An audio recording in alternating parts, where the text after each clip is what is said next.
Le 22 juin, les États-Unis ont franchi une ligne rouge en ciblant 3 sites nucléaires iraniens placés sous supervision de l'AIEA.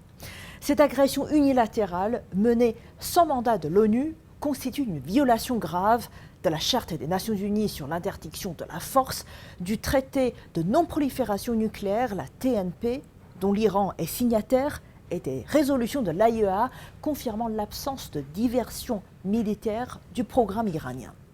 La Chine, par la voix de son ministère des Affaires étrangères, condamne fermement cette attaque qui zappe les efforts de stabilité régionale. Comme le rappelle l'ambassadeur Li Song à Vienne, l'histoire prouve que seules les solutions diplomatiques comme le JCPOA de 2015 ont permis des avancées concrètes. Si les États-Unis n'avaient pas unilatéralement retiré du JCPOA, accord global relatif au programme nucléaire iranien, et si cet accord avait été mis en œuvre de manière efficace, le dossier nucléaire iranien n'aurait pas atteint l'état actuel. En outre, la Chine prône aussi le droit à l'énergie civile. Comme le souligne le TNP, tout pays a le droit au nucléaire pacifique sous contrôle de l'AIEA. L'ironie est crainte, l'Iran, membre du TNP, accepte des inspections parmi les plus instructives du monde. Malgré de multiples attaques israéliennes depuis 2020, Téhéran maintient sa coopération avec l'agence. Israël, par contre, non signataire du TNP, posséderait 90 têtes nucléaires, selon le Nuclear Threat Initiative, tout en refusant tout contrôle. Et les récentes déclarations du ministre israélien des Finances appellent à l'option Samsung, qu'il s'agit des frappes massives préemptives, illustrant bien un risque prolificateur bien réel.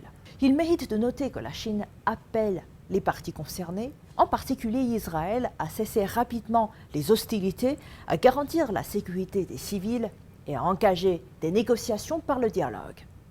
La Chine est prête à travailler avec la communauté internationale pour unir ses forces, défendre la justice et contribuer au rétablissement de la paix et de la stabilité dans la région du Moyen-Orient. Elle prône la voie chinoise, celle du multilatéralisme et de l'équilibre. Concrètement, la position de la Chine repose sur 4 piliers.